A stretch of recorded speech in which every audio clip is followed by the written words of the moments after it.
Bien-aimés dans le Seigneur, bonjour. J'espère que vous allez bien par la grâce de Dieu. Moi aussi, je vais bien par sa grâce. Alors, toujours dans notre univers de la parole de Dieu qui nous fait toujours du bien. Amen. J'espère que tu es dans la joie. Nous sommes en guerre, sois dans la joie. Je voulais encore rappeler à une personne ce soir.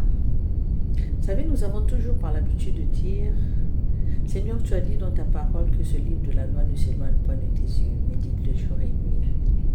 Amen. Nous avons l'habitude de le dire, mais nous ne continuons pas. Amen.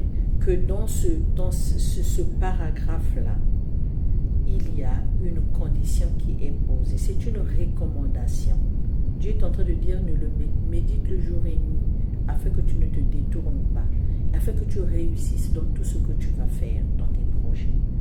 C'est une recommandation que le Seigneur est en train de faire.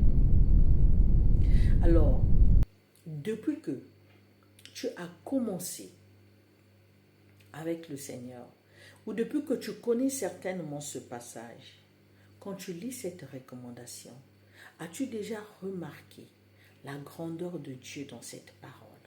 Le Seigneur vient montrer à Josué, parce que c'est à lui qu'il est en train de le dire, que lui, il est Dieu. Alors si Dieu pouvait le dire à Josué, parce qu'il savait ce que Josué devrait faire, j'aimerais te rappeler que Dieu sait ce que tu es capable de faire, même quand toi-même tu ne le sais pas encore.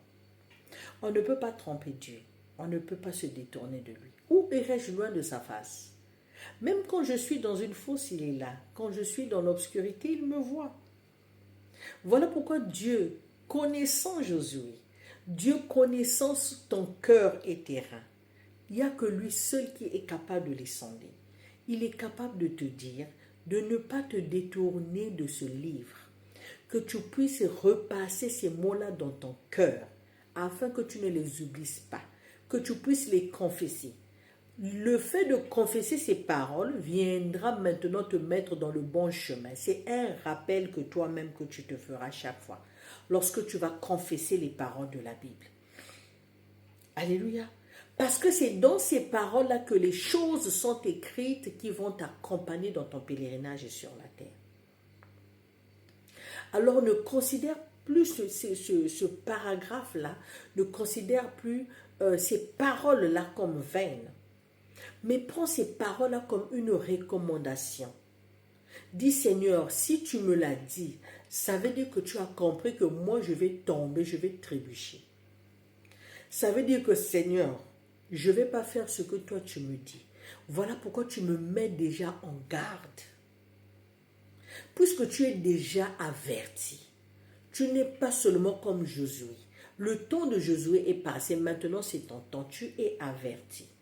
Il faut le savoir que pour prendre en possession, il est important d'abord d'obéir à la parole de Dieu.